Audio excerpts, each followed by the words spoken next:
There we go. I think we're live now. Great. So it is 7:01. There we go. It is 7:01. I'm calling to order the Common Council Ordinance Committee regular meeting for September 19th, 2023. We have present with us Jim Freyer, Josh Goldstein, Nora Najelski-Eichner, Lisa Shanahan. We expect to have Ed Camacho join us in a few minutes. I'll try to note when he joins us. Can you tell us, Larry, if there's anybody here for public comment? We have one person dialed in. I'm not sure if it's Telesco or someone from the public, but if you'd like to speak, please raise your hand electronically and I will unmute you.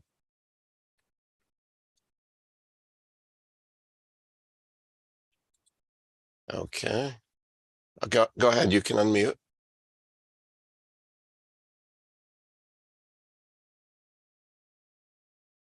Hello, can you hear me?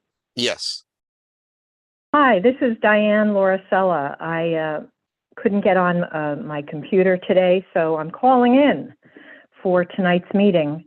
I first wanted to say that I'm very pleased that your item in the minutes, there was quite a bit of information, backup information about the leaf blower ordinance, and I really appreciate that, to have that indoctrinated, institutionalized in the record. So that's terrific. With item 7, I also wanted to say I'm very much in favor of the city beginning now finally to get into complete streets. So I think it's a great effort. I'm here tonight mainly, though, in the minutes I have, just to talk about tonight's meeting item related to the affordable housing. One thing that I'm very much in favor of having an affordable housing committee. I say I'm very in favor of this ordinance. However, I wanted to see if there could be clarification in the ordinance in the language under section 1.5 and 1.6, especially where it talks about qualified expenditures and sources of funding, but mainly 1.6, qualified expenditures relating to the issue of ADUs, both attached and detached accessory dwelling units. There is a reason why less than 300 attached ADUs were applied for from the 1980s through 2022, when the Planning and Zoning Commission took up the issue of amending the ADU regulations. The thing is, I think it's very important under qualified expenditures in this ordinance that there be some way, although I'm sure the staff might tell you it's implied that ADUs are included. I don't think to the public and development community it is that obvious yet. So I ask that you find a way to have additional articulation of the attached and detached accessory dwelling units in this document, so that we make sure that they would be included as a qualified expenditure. Thank you very much. Thank you very much, Diane. Any other people lined up for public comment, Larry? There's another person. If you'd like to speak, Nicole, please raise your hand electronically now.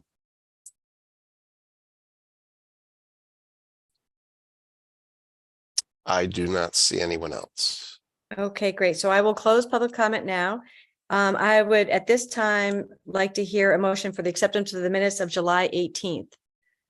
If somebody would make a motion. Thank you, Nora.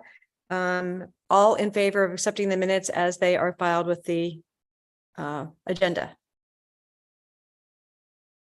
Okay, that's unanimous among who is attending. That's great.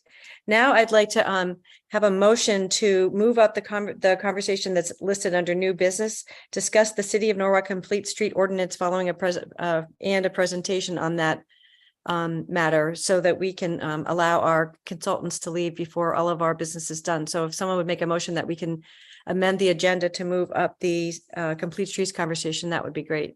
Thank you, Josh, for making that. All in favor? That's unanimous. Great. So we can turn the conversation over. Greg, I'll just turn it over to you to introduce your consultant and lead the conversation. Thank you. Absolutely. Thank you so much. And thank you for all the committee members for having us here tonight. My name is Greg Selly, Transportation Planner for the Transportation Mobility and Parking Department.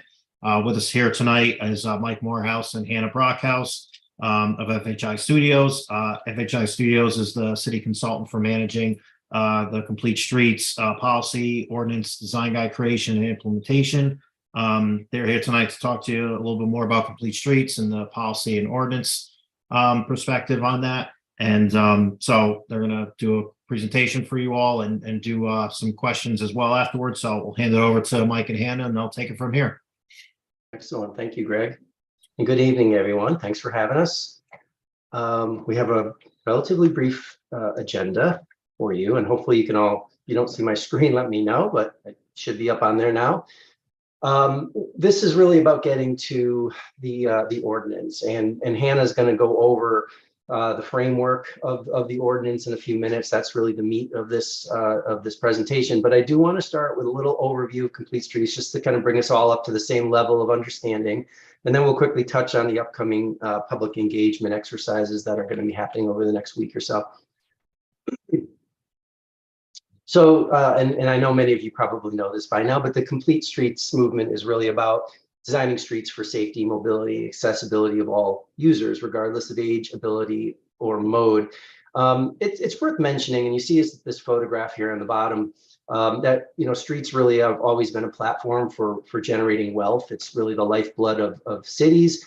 In the early 1900s, streets were shared. They were shared by people who walked, bike, rode horses, slow-moving automobiles, and they were a place where economic and social exchange happened.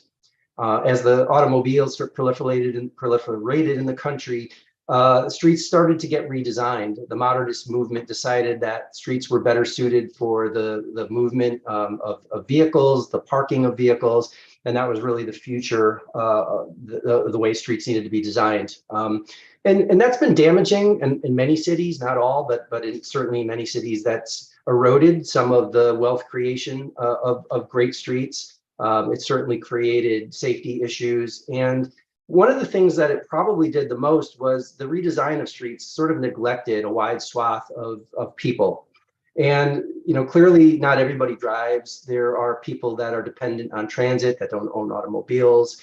There are people with disabilities that oftentimes design completely ignores. And of course, many young children who aren't of the age of driving need to get around in other ways.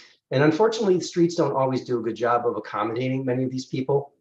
I'd say furthermore, there's an increasing number of people who are just choosing to live in places that they don't have to be auto dependent, that they have more choices.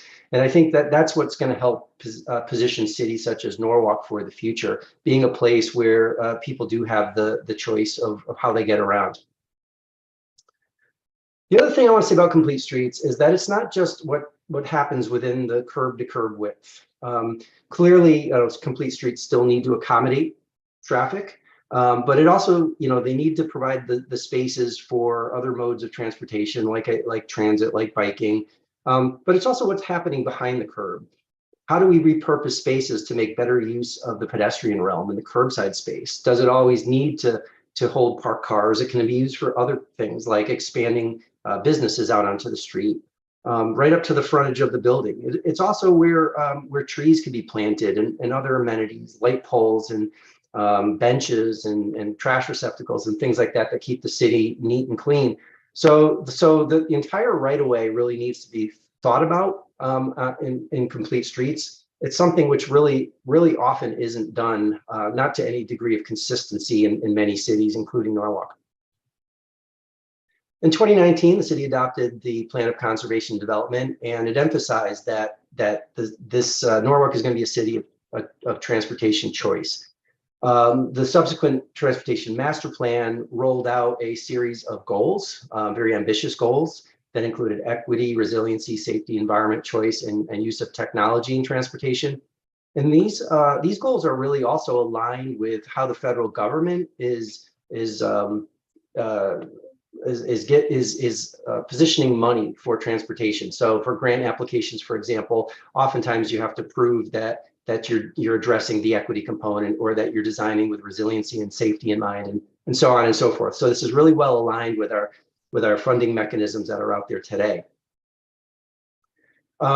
Currently, streets are classified. On the left, it's a little hard to see this graphic, but functional classification has been the tool that's been used by states, cities, federal government for many years to determine how roads function, whether they fulfill a mobility role or an accessibility role, that is access to businesses. The reality is many streets have to satisfy both of those roles. Some don't do a very good job of it, and it's got a very small number of different classifications, namely arterials, collectors, and local roads. What a complete streets approach does is it has a much more nuanced definition of streets that recognizes context. So how are streets used? Who uses them? What modes exist on those streets? What are the land use like? Are they commercial? Are they residential? Are they industrial? And what are the accommodations necessary to satisfy those particular uses? So we're moving to an approach where we're going to have many more definitions of streets and different design flexibility to provide designers and planners more tools in the kit to design those streets with more users in mind. We also have to recognize that Complete Streets does more than just deal with mobility. Many of our streets contribute to heat islands. As climate continues to warm, so do our cities, and so do the areas with large impervious surfaces. We know that chronic illnesses, including asthma, are very, very serious issues in a lot of cities. And these things do tend to also align with neighborhoods with high concentrations of minority and low income populations. So there's clearly an equity issue that Complete Streets helps address. And then, of course, crashes. Everybody knows that we're back on the uptick in terms of crashes nationally and in the state. And of course, there's been a really unfortunate increase in crashes with bicyclists and pedestrians, often contributing to serious injury or fatality. So that's a very serious issue that Complete Streets could also help address. And then resiliency. Norwalk is a coastal city, and we know that the storm events have become more frequent, more intense, and that storm water that comes from many of our streets eventually concentrates and creates flooding in areas downstream. Streets also have the ability to be designed to help intercept some of that storm water and deal with it before it becomes a storm or a flood event.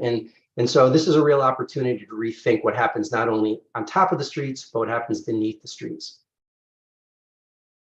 And economic vitality. Of course, it's expensive to own and operate a vehicle, so providing people with choice is really good, but also increasingly cities that provide accommodations for active transportation have been gaining in popularity. That leads to further economic development. And so Complete Streets is really, kind of an evolution of the city. If done right over time, this will be a major attraction for people to come and live and work and visit the city. At least we believe it is. And then I'm gonna conclude with this graphic. There's a lot of elements to the overall policy for Norwalk.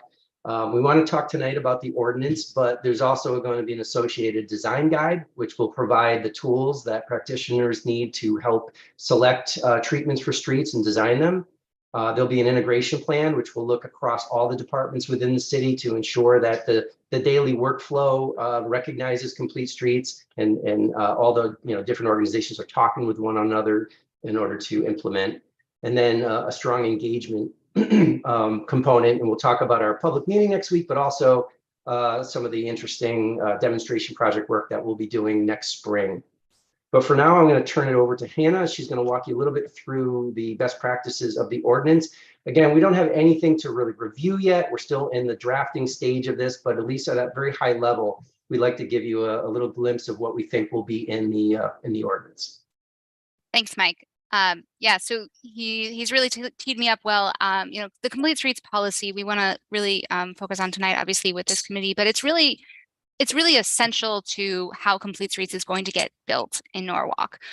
It's the legal foundation for how this is going to happen. And so we're really taking a fine-tooth comb to address all of the, although the last 20 years of kind of practitioner lessons learned for how to implement complete streets effectively and successfully across the country.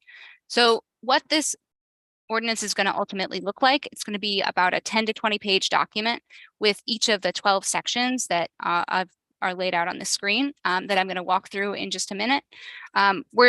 As Mike said, we're developing this with TM&P right now and the partnering departments across the city. As you'll start to see in a moment when I go over these sections, that's really critical to kind of having these decisions laid out to be successful in implementing. And we're expecting to have a complete draft for your review in a couple of months. So now I'm just going to start walking through each of these sections to kind of give you a sense of what this is going to look like ultimately. So the first couple of sections, the whereas statements that precede the policy and the policy itself are really establishing a commitment and vision for complete streets. What is this going to do for the city? Why is the city pursuing this? And really clearly addressing the multimodal goals of the policy. This is where we're going to tie in all of these all of the policy and previous planning that Mike has had alluded to earlier, and allows us to touch on these goals like equity, prioritizing underinvested and underserved communities, also kind of aligning with these funding goals that are increasingly prioritized at really all funding levels. The next section is cross-jurisdictional policy. We know that we need to work with other agencies that own and maintain roadways within the city. So that's what this is really covering. And similarly, with the following section, applicability, making sure that we're being very clear that this applies to all projects and all phases of work that involve a roadway. So whether it's early project identification, what goes into the capital plan, all the way through design of streets and resurfacing, maintenance, and operational issues, as well as private development projects, any new roadways or connections among roadways, that is all applicable to this policy. The next section of the ordinance is really establishing the baseline. So it's underscoring what the reference point is that we're referring to here. So referring back to pre-existing planning work that establishes things like the crash heat map that you see on the screen. The following section is a really critical one. We want to be establishing excellent design guidance for streets that are built going forward, so that not only city staff, but also outside consultants and private developers have a common reference point to know this is what the city expects to be built going forward on their streets. As we're developing this design, a design guide, some of it's going to look somewhat similar to that example, and also looking at referencing other guides to make sure that we have a clear and complete picture of what should be referenced. Sorry, Hannah, you could just tell me next slide. It's okay. I'm trying to anticipate. It's okay. You're doing really well, mostly. The next section is implementation. This is really kind of where the rubber meets the road.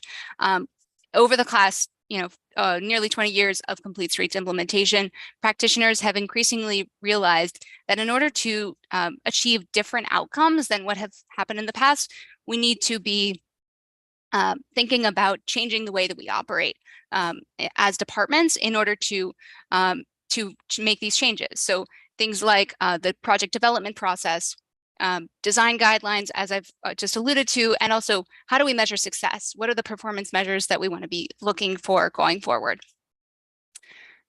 The next section is Complete Streets Advisory Committee. And this kind of ties into what I was just saying. How do we measure success and how do we provide oversight in this process? So similar to many other committees that exist, this would include appropriate staff as well as public representatives to underscore and kind of provide guidance on some of the issues that are described elsewhere in the process. And similarly, establishing a public feedback mechanism. This is not just for typical, street design projects, but also thinking about complete streets project prioritization overall. Thinking about how the capital plan projects move forward. etc. Finally, or not finally, one of these key items in this last like set of ordinance sections is the exceptions process, which is really important to get right and to be very clear with. There are some clear examples when exceptions are important, but should be, but the process to kind of move forward with this should be carefully considered with a high level of approval and potentially public notice. This is things like where a transportation facility isn't necessarily the use of a transportation facility isn't allowed by law. So thinking about your limited access highways, that's a classic example. But in a more realistic case or a more kind of challenging and hard to anticipate case, thinking about where regulatory compliance requirements might preclude accommodations or create potential adverse impacts, which could be kind of weighing at or close to or significantly overweighing the potential benefits of the implementation of complete streets. So, if we think about wetlands right adjacent to a right of way, that could prevent some widening, or which could otherwise have a big impact on helping us achieve complete streets in different environments. So establishing that process, and then these last few are really kind of thinking about the longevity of this policy. Firstly, reporting, I've already kind of alluded to this. How do we measure success of the policy? This can be things like miles of bike facilities, but it can also be measuring ridership and use. We know that as communities build out networks, ridership goes up. So that's an important measure to consider. I also pulled up this flyer from the Norwalker program. We've been having conversations with different departments across the city to think about ways that these departments are already collecting data that we could potentially use to help evaluate complete streets. The next section is training. It's important to consider the commitment to training. There's a lot of increased guidance out there, and increasingly workshops are available to help think about complicated design challenges that other communities are facing, so that we can really pull the best practices for Norwalk. And finally, consistency and re-examination, thinking about consistency across planning documents, not just in the past, but also moving forward, and making sure that the policy stays current to the city's goals. So that was a lot that I walked through very quickly. I know we're coming up on time, probably. I just want to end by noting that this is really the result of a comprehensive review of not just all of the policies that have been enacted in Connecticut, but also national best practices, some of which are highlighted on this table. You can see that, as you go through kind of older policies, as Complete Streets was first getting enacted, there was a lot of kind of more simplistic policies really highlighting those goals. But over time, practitioners have realized that it's important to be having these decisions about implementation. What are the roles and responsibilities? What is the exceptions process to ensure that this has really got enough teeth to be successful and really be able to scale? And so Norwalk's putting a lot of effort towards this piece, because this is kind of really the critical part in achieving success and building on a network, which is what everyone wants to see, is kind of this successfully implemented. So with that, I'm going to quickly highlight our workshop, which we were discussing a little bit earlier, 5:30 to 8:30 next Thursday, the 28th. We've got an open house, a presentation, a small group activity, and we will also be launching an online survey at that point so that we can get feedback from a broader group of folks. So we'd love to see you there. Yeah, So thank you. one question, if we could take a big step back on, can we go back 2 slides if we could to your, one, oh yeah, that's it. The one with the pink. Yes, that's it. So because we have like this, one lane that we do, the ordinance section. So can you give us the reason why we need to have an ordinance in Norwalk to do this? Like a lot of this seems like policy. Some of it seems like what DPW ought to be doing and TMP should be doing, but why do we need an ordinance to establish this work? Just as a baseline. I'll start, Hannah, and you can add on if I miss anything. But the ordinance is really the framework of how we get it done. It basically codifies that complete streets is something that the city wants, that there's good reasons for it. And there's a whole series of these sections that basically codify how it gets done. So, we want this to be survivable over time. We want this to last multiple administrations. We want this to be the way that Norwalk conducts business as it relates to street design, maintenance, and enforcement, and everything else for the future. So it's really like a paradigm shift. Many departments are thinking complete streets. They don't all have the right tools or the right, basically feel they have the appropriate approvals to kind of do things differently, right? There's a lot of there's a lot of stagnation, I think, in the industry. There's a lot of manuals that are very old and outdated. Norwalk has a very old, outdated street manual. I think DPW really would love to do more creative street design, but right now the tools that are at their disposal are pretty limited. And they, they're built upon decades and decades of kind of auto-oriented design. So this basically establishes that framework that we're going to think differently. We're going to think about different users, different modes, and try to think about a more balanced system. And then it's going to provide a new set of tools that will help guide, whether it's TM&P or whether it's DPW or anybody else that has a hand in street design and implementation.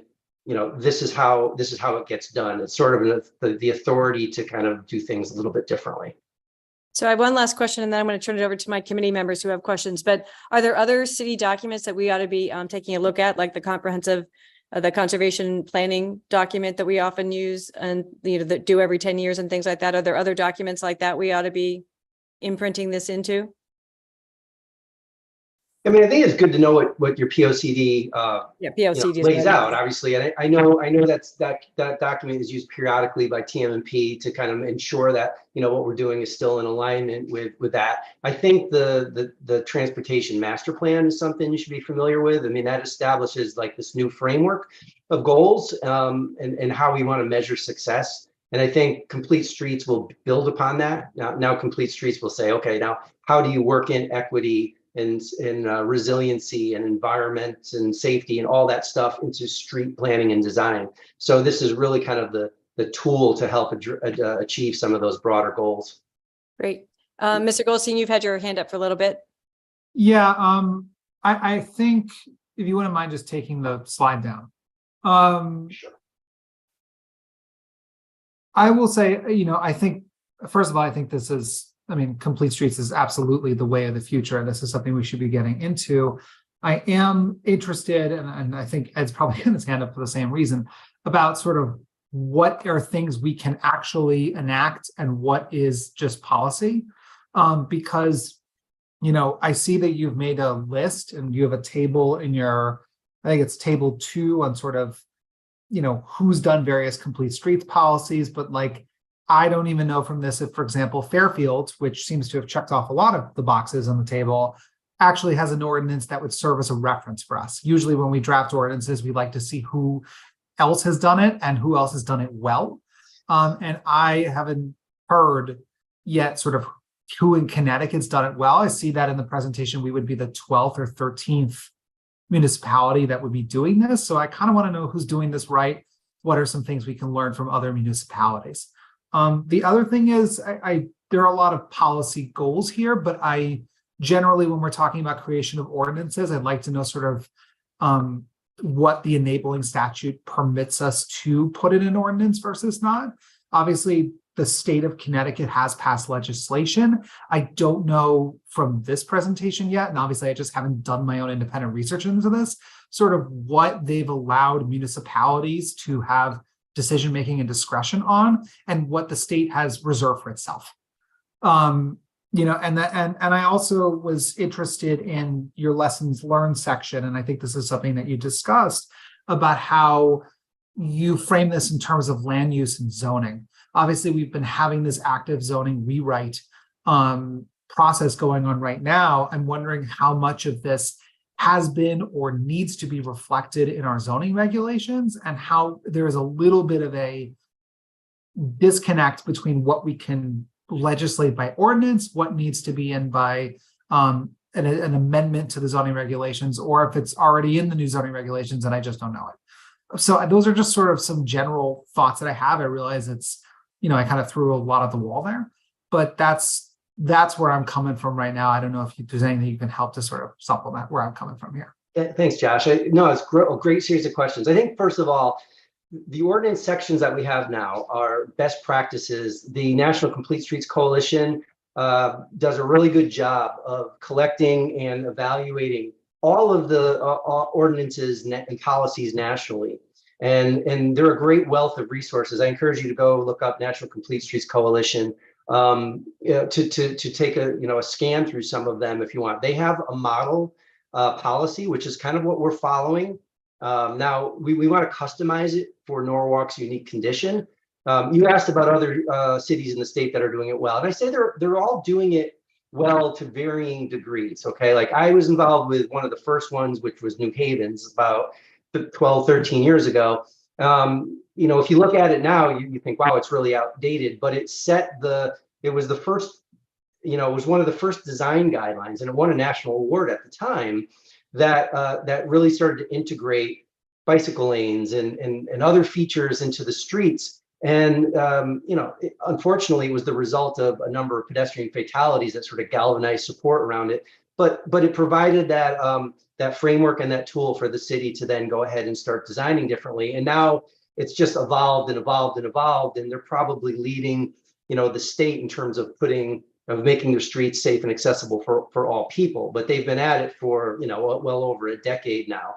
I will say that right now with Norwalk, this is probably going to be the most complete policy in the state of Connecticut, in the sense that it includes not only the ordinance, but the design manual. And I think, Josh, the other thing you talked about was, how does this get reflected in regulations throughout the city? And that's where the integration plan comes in. We're going to be looking at all of those regs, and we're going to be identifying places where complete streets can have an impact and providing guidance as to which pieces need to be amended or modified in order to reflect complete streets. So I'm not familiar with another community in Connecticut that's gone that far, but it's incredibly important when the city is so complex and there's so many different departments responsible for things that we make sure that we look across all of the various codes and regs to the city to modify.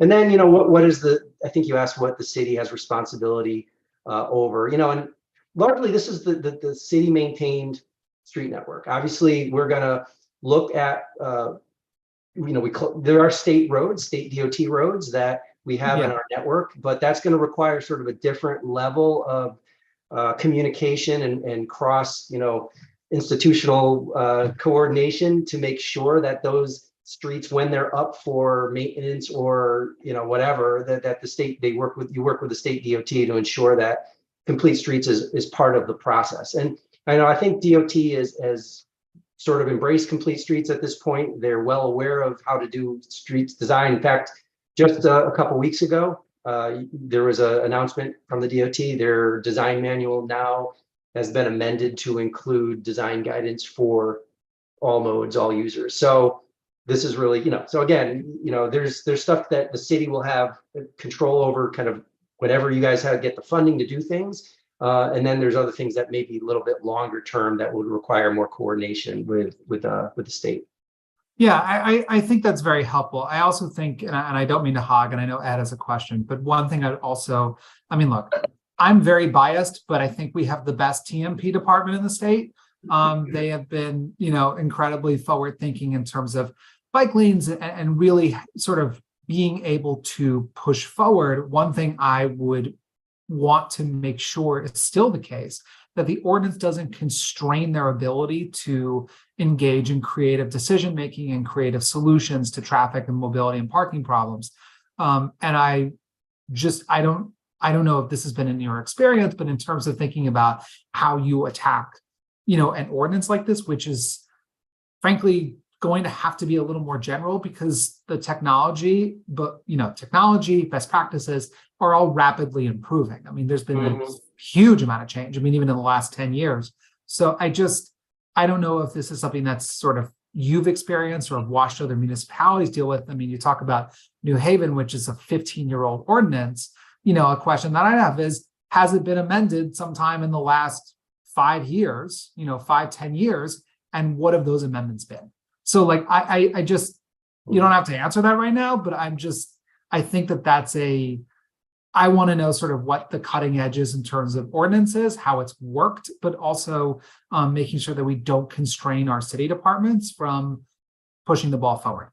So I'm going to hand it off to I'll just say that the guidance on complete streets design is evolving all the time. I think, Hannah showed you a bunch of documents, NACDO, you can go down the line. There's all kinds of great resources, and we encourage the city to keep up with those. Now, we also want to make sure that the city has its own context specific guidance in standards that the designers can use. But what we really want to do is set up the street network to recognize context first and foremost. And then the design guide is going to allow the flexibility for designers to do what they do best, right? To come up with the best engineering solutions. We're not prescribing things per se, but we're saying this is the kind of street where you want to think about, these kind of lane widths, and you have to ensure that there's sidewalks and they should be at a minimum, they should be this width, and there should be tree canopy, and we're kind of giving some guidance as to what would be ideal, what would be preferred, what would be not appropriate for a street. Just way more definition than they currently have, but ultimately the process of design won't change. We still need creative people to think specifically, how are you going to do this for the entire street? And sometimes streets change block to block. So there's still going to be a lot of flexibility to make sure that we're being creative and and open and flexible. That's great. So Ed Camacho has a question. He joined the meeting, by the way, for purposes of the minutes around 7:15. Yes, thank you. I apologize for joining late. So my question was something along the lines of what Josh asked. Are there examples of ordinances throughout the state, either in Connecticut or New York or surrounding states, of the type that you're contemplating here? Number one. Number two, I'm trying to wrap my brain around what this adds to what DPW is already doing. I imagine that they have engineers and people that think about the best way of doing things when they're planning out streets or rerouting streets and things like that. And number three, I've been to New Haven a lot of times. I don't see anything that's particularly unique or different or better in New Haven than we have here in Norwalk. So I'm just wondering what examples of the type of a street design that you're referring to, or that we're talking about here, might there be in a place like New Haven that began this process a number of years ago? So we do have a best practices memorandum, which I don't know if you guys have seen or not. Greg, has that been released to this group? Basically, this is the memorandum that looked at all of those case studies, the 12 or so Connecticut ones and the other national best practices. And we kind of summarized those, the New Havens and some of the earlier, manuals that were done in early 2000s, middle 2000s, 2015. And so only really kind of included design guidance, didn't really have a whole lot of, so sometimes they don't even include an ordinance. There are communities such as New Britain, which didn't feel they needed one. Their DPW director just had a complete streets mindset and started doing things. And then that became, it was kind of a snowball effect. They started getting money for street design grants, and it snowballed, and they kept on adding on different phases. And then they were really able to sort of reimagine a lot of their downtown streets, new bridges, new streetscapes, a lot of things like that. So a policy isn't always necessary, and every city seems to do it a little bit differently. But I'd say Fairfield and Madison, they check a lot of the boxes. Bridgeport recently just completed a design resource. It hasn't been rolled out publicly yet, but that's NV5 did that, and they're on our team for this project, so they bring that experience to bear. And then we included some national examples that have all the elements that we're talking about here. But Norwalk is really, unique in the sense that we are thinking about this, as a very robust resource. We want to make sure that, this, again, when whoever the next first official is, whatever the next committee is, however the city reorganizes in the future, we don't lose focus on complete streets. And that's why we're really trying to, have all of these different resources, including the ordinance, developed for this. Well, I want to say one thing about, just to kind of give Ed a little bit of context, because I've been working on street trees for the last 4 years, it seems like every single day. And we took a lot of information and a lot of guidance from New Haven, because one of the things that Norwalk sadly has not been doing very well is street trees.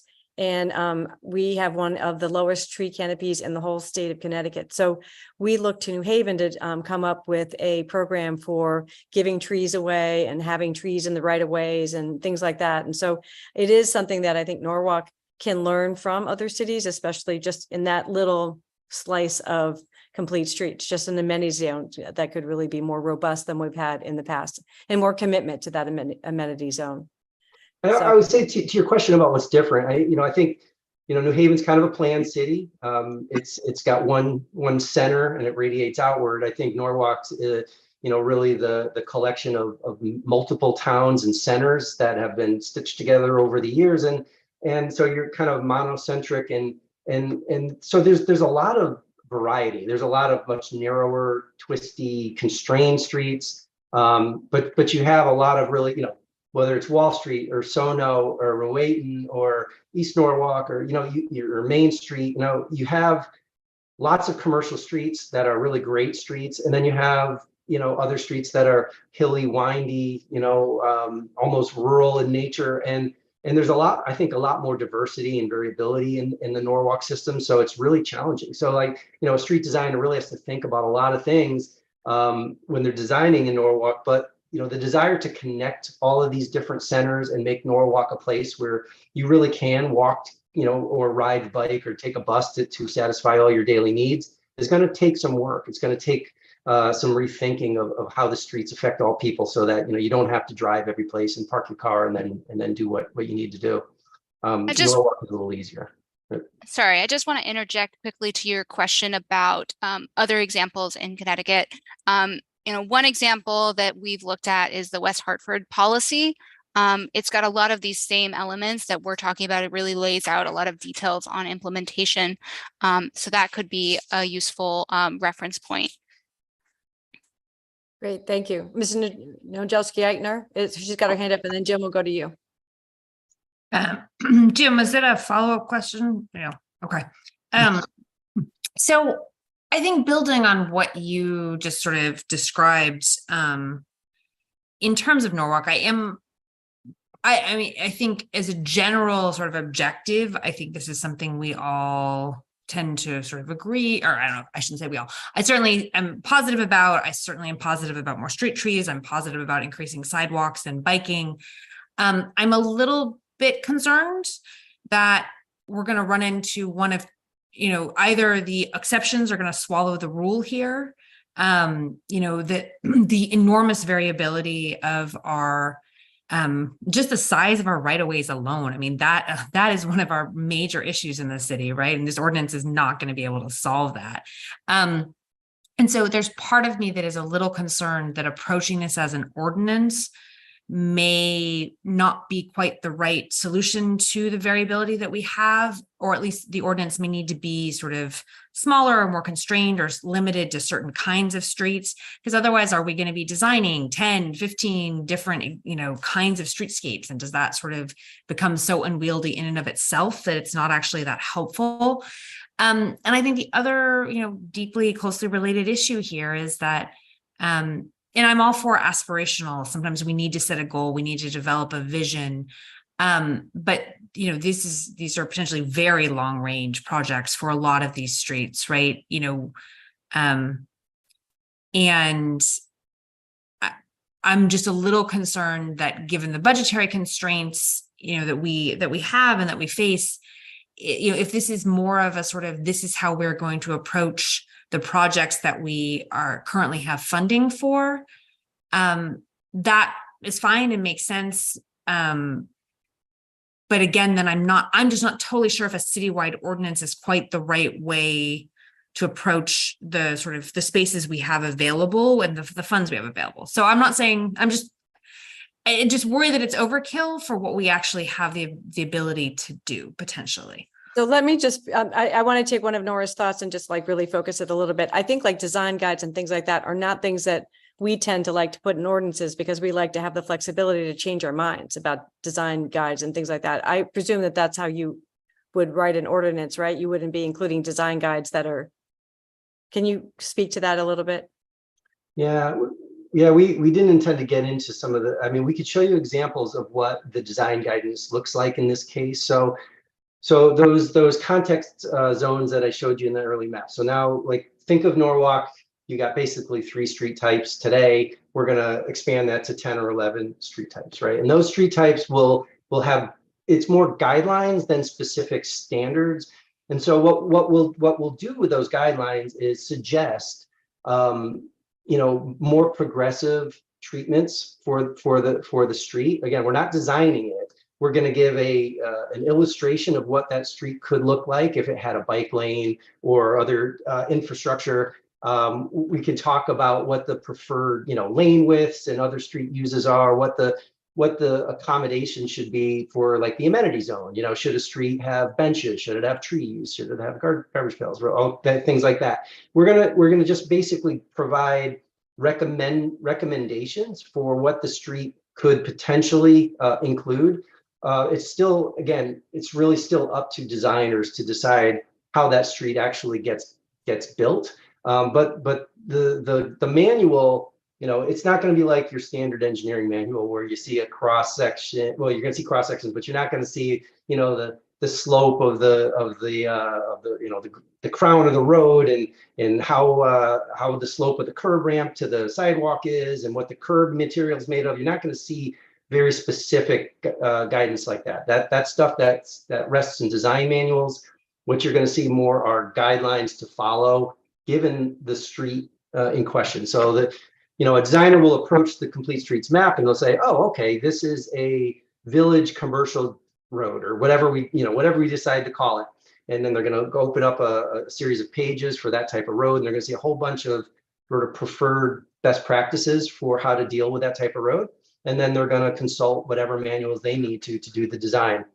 So, what you said about exceptions is really real. I mean, some roads are going to have, so for example, if there needs to be a bicycle lane that runs a mile along a street, and then at one point there's a pinch point because there's a bridge, and the bridge is going to be $5 million to replace. The benefit of putting that bicycle lane across the bridge may not outweigh the cost of replacing a bridge just to put a bike lane in. So, there'll be a process for, okay, that might be something we request an exemption for. A steering committee, complete streets committee can take a look at that, agree, whatever, and then the project can get done a different way without that piece of it. But we want to make sure that the exceptions aren't so loose that they become something that just basically people throw away the whole design process, because almost everything could be viewed as a constraint.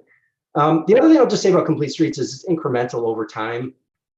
Clearly, there's going to be standalone projects that grant funding will be available for, and like what's going on in Wall Street, a lot of money's going into that. That's an opportunity to do something different with the streets. But there's also routine annual maintenance, repaving, just rehabilitation of streets, things like that, which, as those projects go forward, we'll now have a set of guidelines to say, okay, now when that street gets redone, it should include whatever, 2 travel lanes instead of 3 with a bike lane or a wider sidewalk or whatever. So that's kind of, this is something that's going to be a process, and it may take many, many years before you start to see really solid network, results. But incrementally, streets will start to get better over time with an approach like this.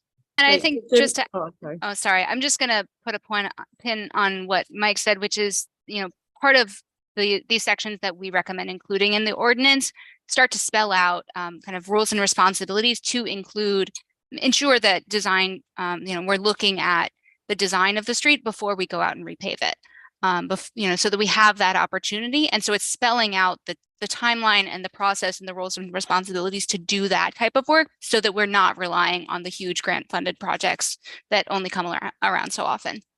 Thank you. So Jim, you've had your hand up. Sorry, Jessica. Jim had his hand up before you, and then we'll go to Jessica.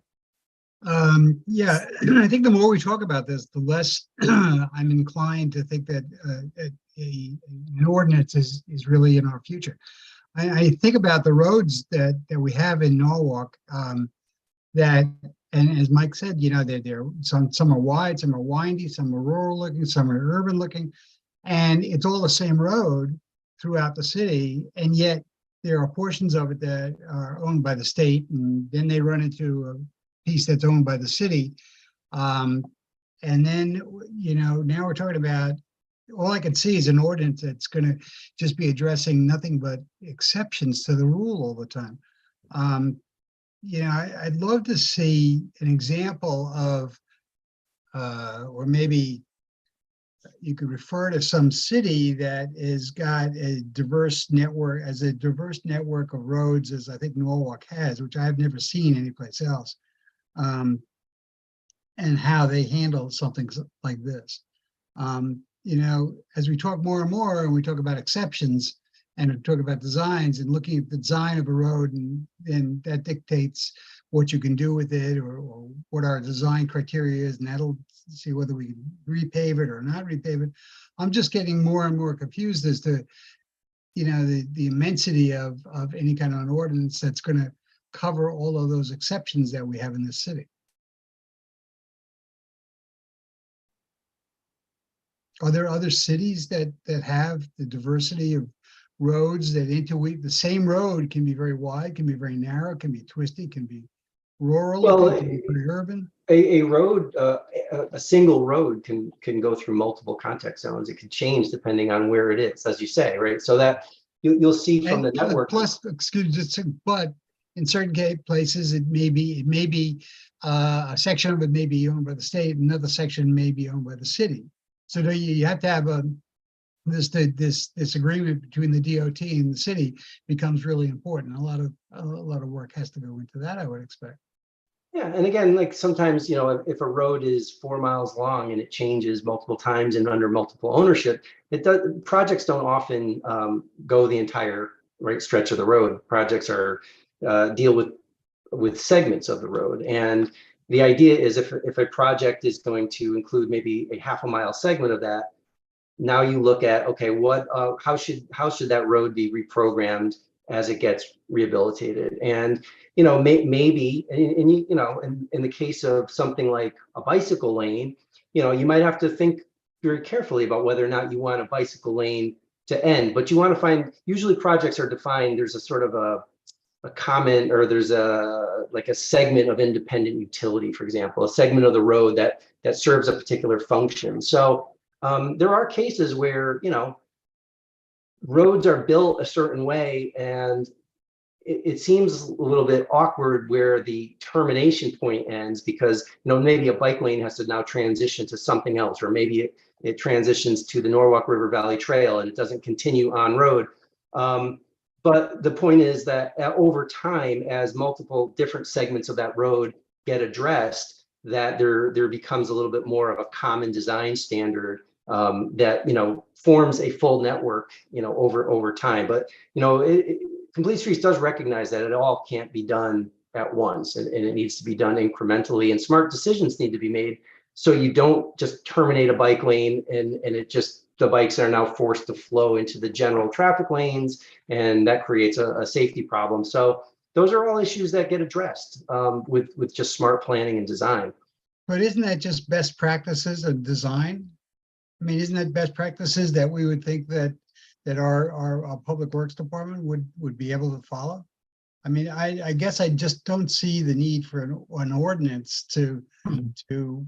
for our public works department to implement or to follow best practices when they're repaving a road or widening a road or narrowing a road, whatever. Well, what if you hire a public works director someday who doesn't believe in it? Mike, if you don't mind if I just jump in, one thing I just want to add to is it also adds a consistency to design as well. Because if we don't have that consistency, then TMP does a project, we do one thing. DPW does another project, they do something else. You know, another department wants to do a grant for another project, and the designer, you know, if it's an outside consultant, you know, they don't have a design guideline to go off of. So they can just design however they feel without any city standard.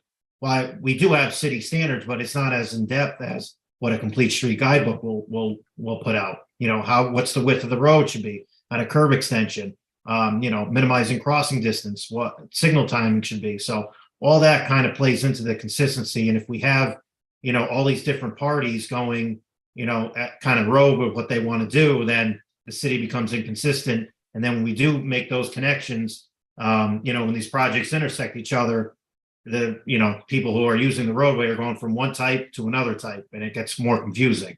So we just want to create more of a consistent network throughout the city. Yeah, I did it on the DPW director. So Josh, let's do one more comment and then we're going to let these people go because we've got other business. This is just the introduction to the theory.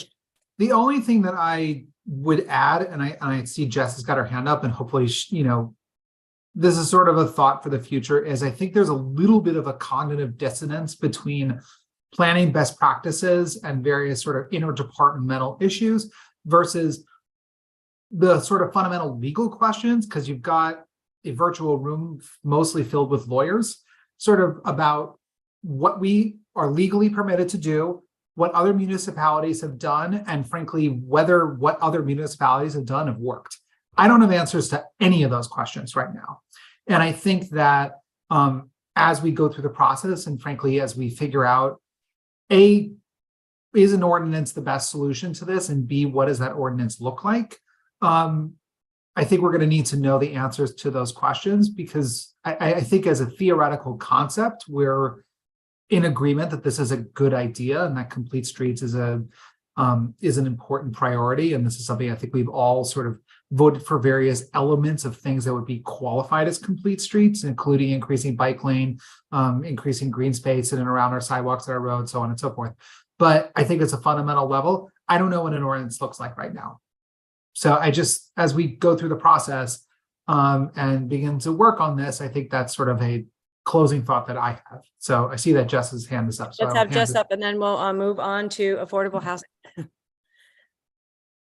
Hi, everyone. So just a few thoughts from on my end from all of this. One, I think that whether it be misplaced or not misplaced, I think really the impetus of this and the goal of this is to show that the city is absolutely 100% committed to complete streets and being able to focus on thinking of all users of the road in an equitable way and making smart decisions and putting standards in place that will support the city that we want for ourselves, right? And that's in line with the POCD goals and in line with a lot of the other work in which we're doing with mobility and connectivity.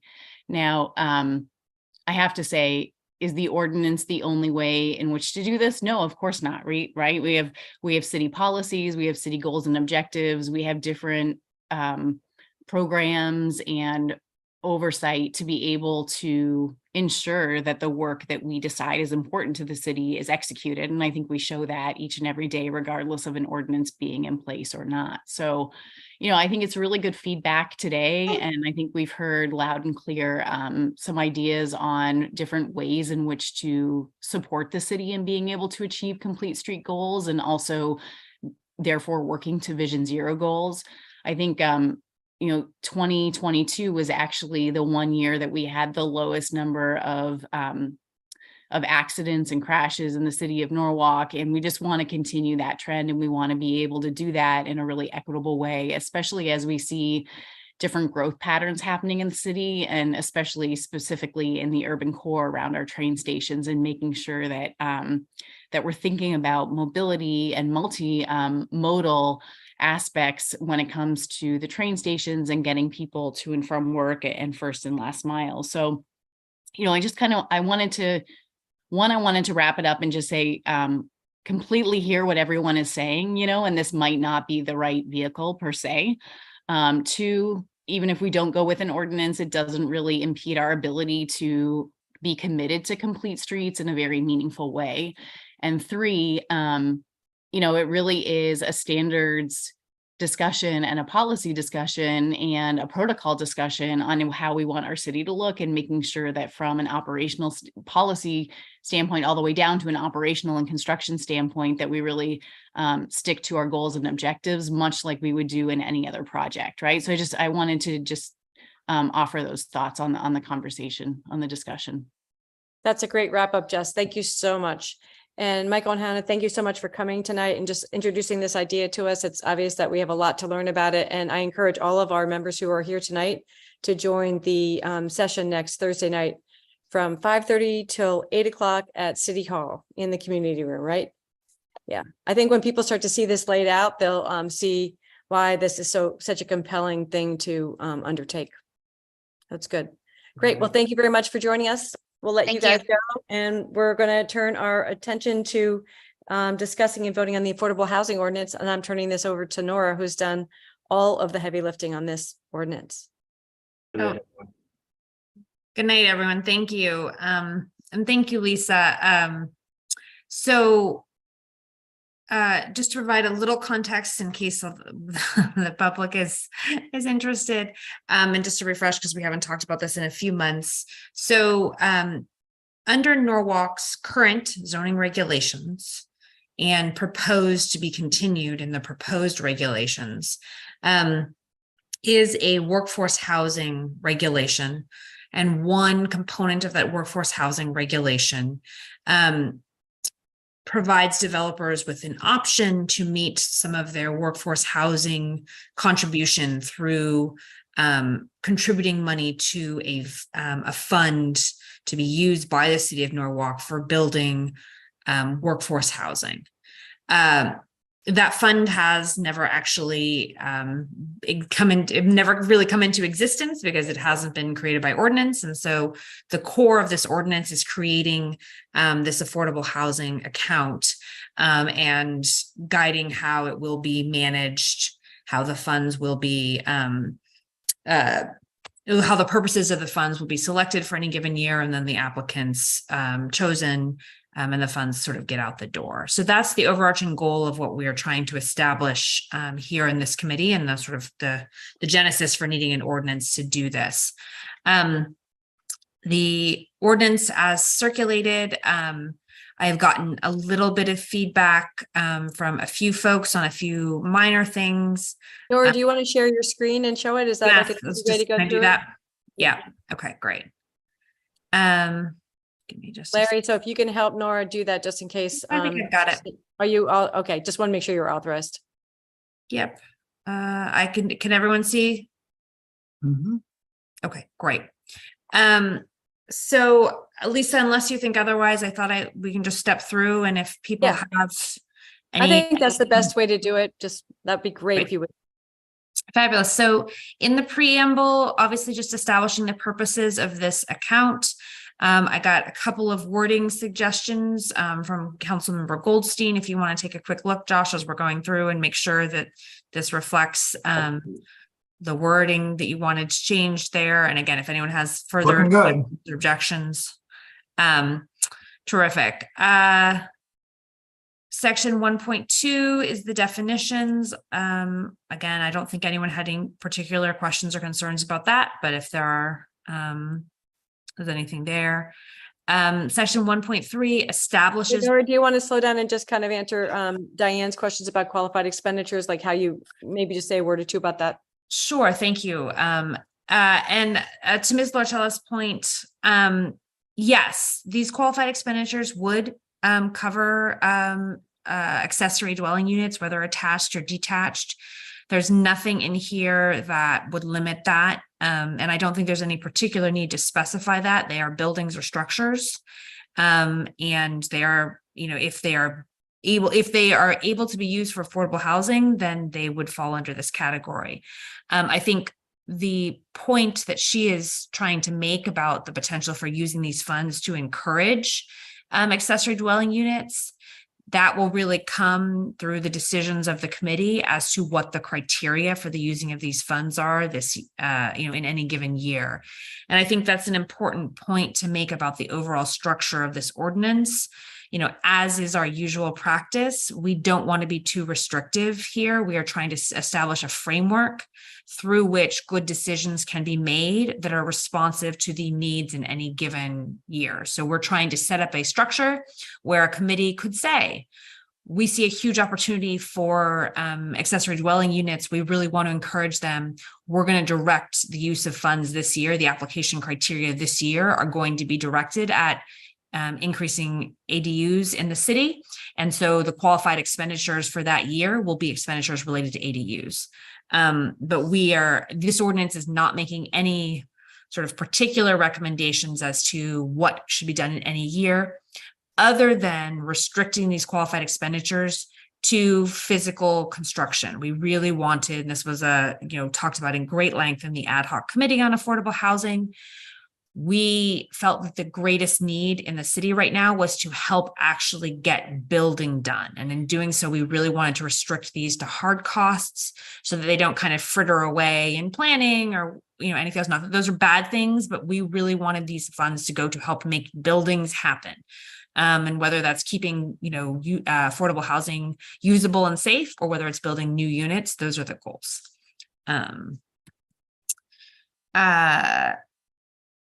And similarly, we just in case anyone from the public is interested, I did want to highlight, this was another point that was important to the ad hoc committee. We are setting the affordable housing level here at 60% of the state median income.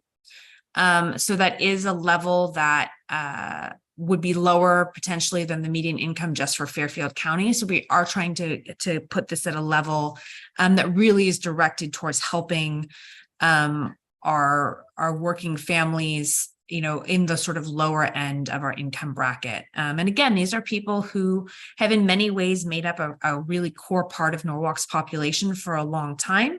And with our skyrocketing housing costs are now, at risk of being pushed out of the city. And so they really are a priority to try to find ways that we can help those residents stay in Norwalk and, be part of their contributions that they make to the city. 1.3 then establishes the account. This language should be familiar at this point. It's the language that we use for the cannabis ordinance and the tree ordinance, and I think hopefully covers everything that we need to do under the state statute that allows these kinds of accounts. 1.4 is where we establish the committee. Again, Mr. Goldstein had a suggestion that we change consent of the Common Council to just be clear that we mean by consent of the Common Council, we mean a majority vote. And I think, as we all talked about with the charter, that's the new terminology. We'd like to be consistent and clear. So I thought that was a very good catch. And we had, in fact, used it a couple of sentences further up. And again, I think everyone has had a chance to review this now, but this is a slight revision to the structure that we had brought to this committee in April, merely really clarifying sort of how this would work in terms of the council members and the need for the council members to only serve on this committee if they're still elected to the councils. They will roll off if people are no longer on the council.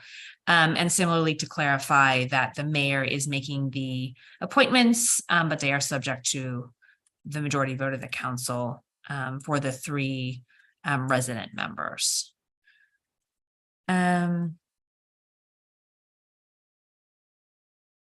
again, I think B and C are pretty standard sort of committee provisions, and again, ways in which we're trying to be consistent across all of our committees.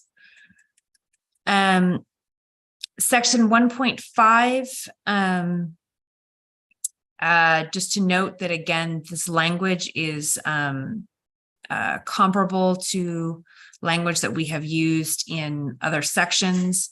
I did get a question that I have not yet been able to confirm, Mr. Camacho, but I will follow up on that after this meeting.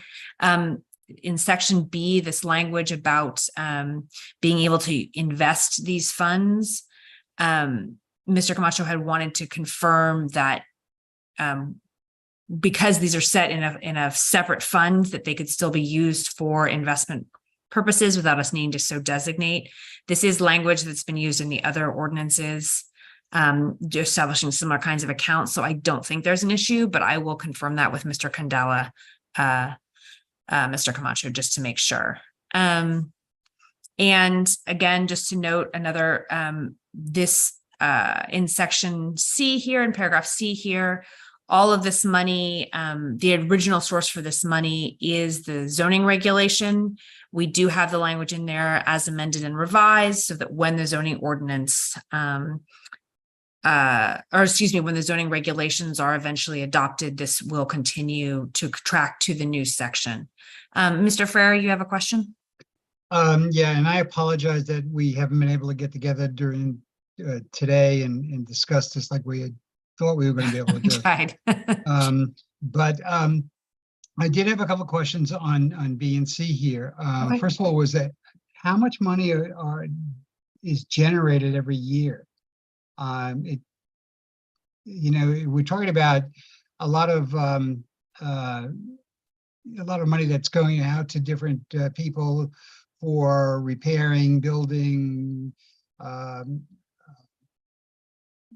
revitalizing their homes and so forth. That seems to be a lot of money. How much money is generated right now? Do we know?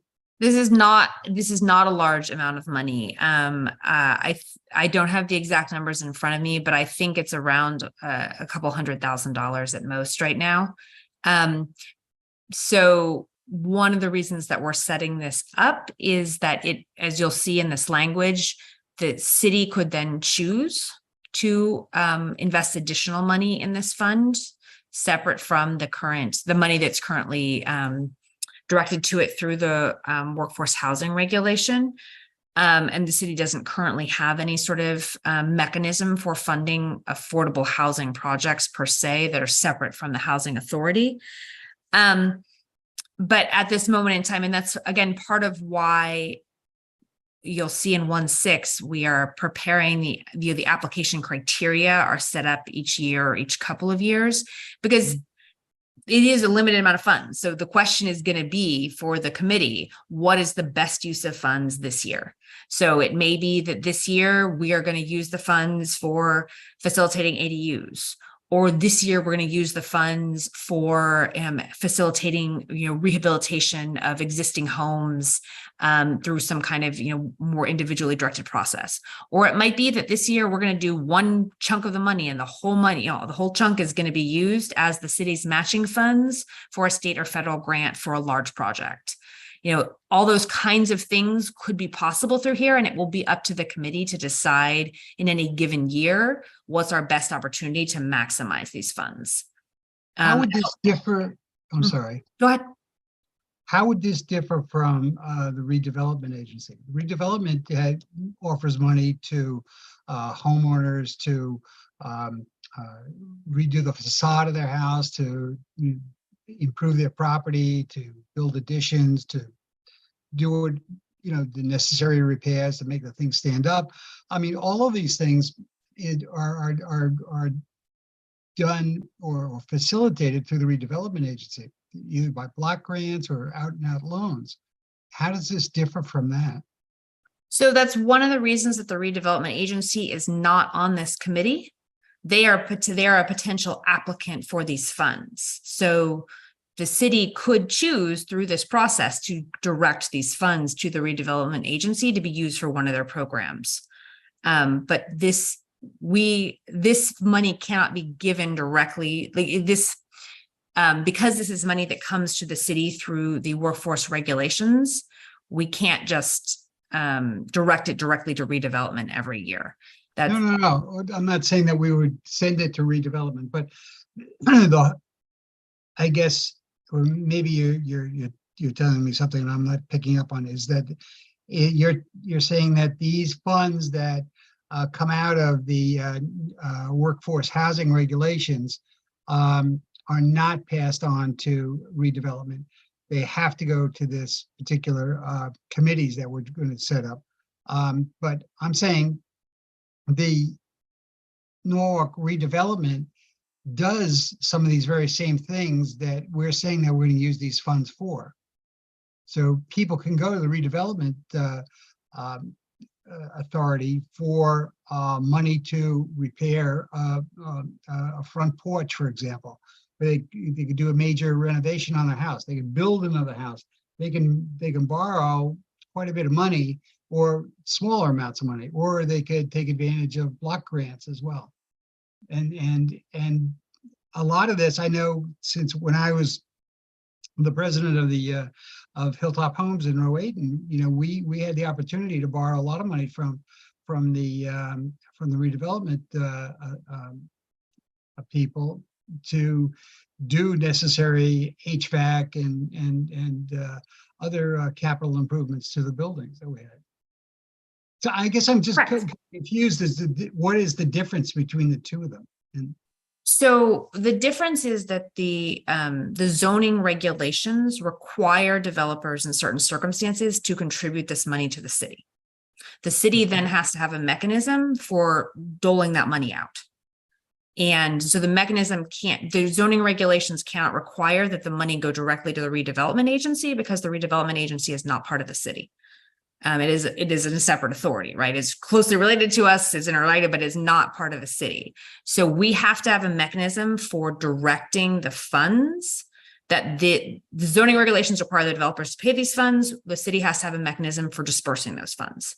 The redevelopment, it is possible that the committee could decide that the best use of these funds is to immediately hand them back over to the redevelopment agency. That's why they're not sitting on this committee.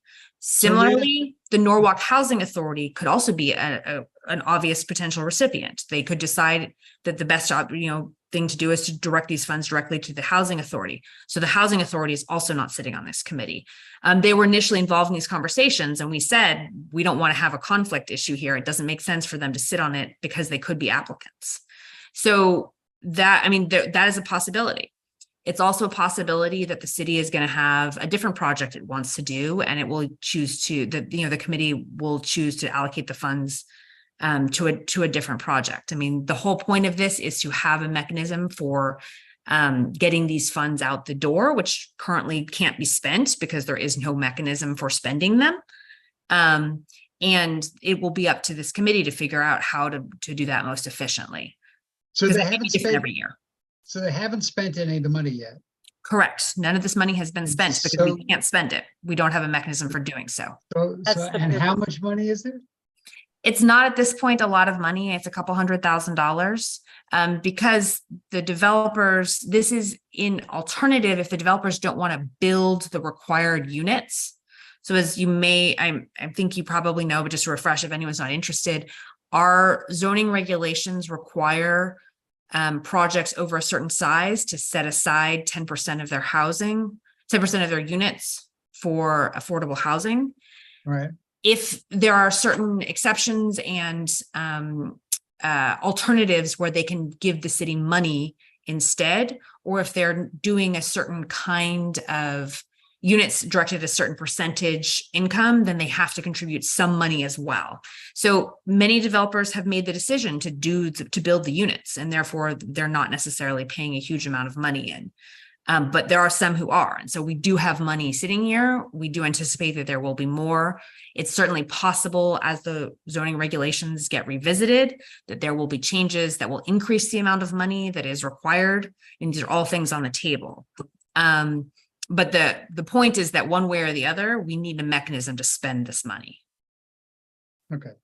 I understand what you're saying, and I don't mean to prolong it, so we No, that's fine. let's go ahead. It's important to understand. I mean, I think we all need clarity as to why we're doing this, because the intent is not to create a duplicative program or agency. The intent is to create a way to get the money to whatever agency is doing the best work or the most important work or the most immediate work in any given year, which is why we wanted to leave the options for how it is spent as broad as possible, because we do want this committee to be able to coordinate for, okay, this given year, let's direct this $100,000 to be able to fill out the city's matching grant for the federal, application we're doing. Or, redevelopment agency has been overwhelmed with blight applications this year. Let's direct it to them so they can fill up that program and hit all their applications that year. There's going to be moments and options where one thing or another is going to be most effective. Because the reason I bring it up is that when I sat on the BET this year, when we were going through the budget, I was questioning very, very, I guess, ferociously the amount of money that we were going to be allocating to redevelopment agency, and I was kind of reluctant to give the money that they were asking for, but now I'm seeing that there's other pockets of money around that they probably could have appealed to us to move that out. Also, if it's even a couple $100,000 is just sitting there, how does the finance department account for that? I genuinely am not sure. I think that they have been sort of, I think I know the answer to that, Nora. Okay, good. It's assigned to an account, and so it sits in the account, and that's why that's the impetus of this whole thing, is it's been sitting into this account without any direction for a couple of years now. So we needed to write an ordinance in order to decide how to disperse it. I see that Ed's hand's been up for a little while. I just wanted to note that, Nora, when you and Jim finish this part of the dialogue. Yeah, thank you. So I think that's the whole issue, is that they have been in practice sort of keeping this money segregated, but we need a formal way of doing that, and we need to then have an ability to get it out the door. I got you. I agree with you. Okay, glad that helps. Ed? Yeah, so I know that there's something called fee in lieu of parking, so that if you have a leased or building, or you have a building or whatever, you need to have certain number or account for certain number of parking spaces per square footage, per area of space. And I know that tenants or landlords of buildings have the option of paying a fee to the city in lieu of having the requisite number of parking spaces. I believe it was at one point $20,000 per parking space that was required, but they're not providing. So that money presumably sits in some account and can only be used for transportation, parking related things. So is this kind of that same idea? And is there a mechanism currently that you're aware of for that fee in lieu of monies for expenditures of those monies? An excellent question, and I don't know the answer to it. But we should ask, because it actually strikes me as possible that they are also in need of a similar kind of ordinance to be able to do that. Let me just add to that. We did look at the in lieu of, there's a number of in lieu of accounts, and some of them are fairly significant. And we were able to move, so I believe we were able to move some of the money around during the budget this past year. Yeah, but that might be a good thing actually to follow up on once we get this done, and see what's happening with those and whether. Well, no, but I mean, they are usable. Standard practice that they could use them. I mean, so as Ed says, that they are restricted to some extent. I mean, you just can't use it for anything you want. But there are some restrictions on it, and we were looking at that anxiously, because there's a couple of accounts that are fairly large in there. Yeah, or they were anyway. It may also be, I don't know for sure, but the zoning regulations are particularly restrictive in this regard. One of the other issues, which is in C, is that that the zoning regulations include deed restrictions for projects that receive these funds. And so it may be that planning and zoning and the finance department felt particularly strongly about having an ordinance for this one, because there are some particular restrictions that come with this regulation and these funds. So perhaps that's why this one sort of rose to the priority list, but it's a good question. We should definitely follow up on for the remainder of these kinds of in lieu of fees. But Because we this do one want does parking. have a deed restriction on it, so it does seem like we would have to have a separate type of organization on it. Yeah. And so, and that, to close the loop on that. So this deed restriction issue has been talked about quite extensively with the ad hoc committee. It was part of the delay in moving this ordinance forward. There is a lot of concern among the ad hoc committee that the deed restrictions on home ownership, on homes that are owned, or homes that are built through this program that are then intended for ownership, that the deed restrictions are too onerous and fail to allow the homeowners to accumulate sufficient equity to actually really allow them to serve the purpose of homeownership, which is to increase equity.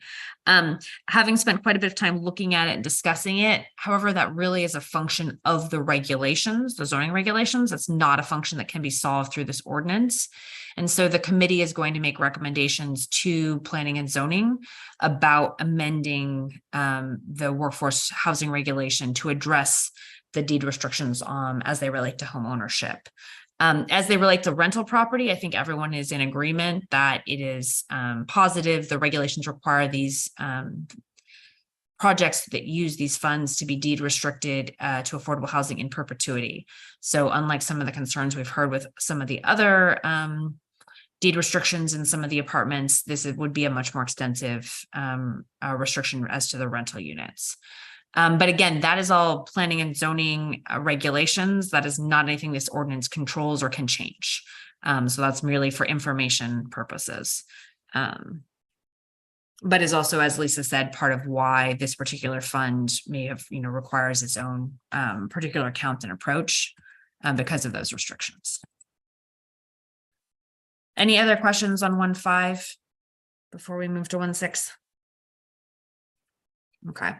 So then 1.6 sets up the process for making the expenditures. And as we discussed, the goal really is to have these application criteria be relevant to the issues in front of the city and the opportunities in front of the city in any given year. So the director of planning and zoning will draft them. They will go to the committee can amend them. We put a mechanism in here so that the council can override the committee's application if for some reason the council feels the need to do it, but they don't have to. And so it doesn't have to go through the whole committee process or the whole council committee and then full council process if it's not necessary. Given that there will be council members on the committee, the hope is that this will be that there will not be need to exercise that kind of council override, but we did want to have a mechanism in case. In section C here, Mr. Camacho, I hope that this edit addresses your concerns here. We wanted to be very clear that if the council did choose to put additional terms and conditions on any particular application, that it had to be in accordance with the ordinance and the application criteria. They couldn't insert terms and conditions that conflicted. So let me know if that language. Yeah, that works. Okay, great. And this D, E, and F are again intended to just limit the spending to the qualifying expenditures and not to overspend. 1.7 just requires annual reporting so that the council is aware of what's happening here. And again, I think the hope is that this will also be an opportunity for conversation about our affordable housing in Norwalk. Again, once the affordable housing plan is put out, this creates an opportunity to potentially, again, use this fund for as a way of the city investing in these projects in line with the housing plan. So there may be further opportunities here, and we want to make sure that there's sort of a consistent conversation going on with the council. And 1.8 is the conflict of interest provision, which again, is just basically directing everyone to the existing code of ethics. This does not change the code of ethics. It is merely a reminder, that everyone would apply anyway, but it makes sure that everyone is very clear that the code of ethics applies to this section. And to address an issue that was raised, I think, in our April meeting, to be clear, members of the committee could not seek these funds for the housing in which they reside. And so it will be important for people who choose to be appointed to this committee to understand from the get-go that they will not their housing will not be able to benefit from these funds. And that's a function of the code of ethics. That's not a function of this ordinance per se, but it is important to reiterate that. Yeah, further questions, further additions or edits?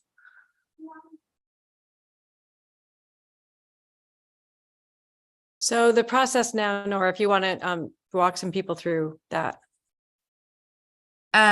So yeah, I mean, at this point, I think we, if we want to vote to approve this as amended, then we will do so. It will then go up. The announcement will go up for public hearing. We'll have our Right, public so hearing. Exactly. What we first do is we voted to go to public hearing, which would be next, this version to go to public hearing.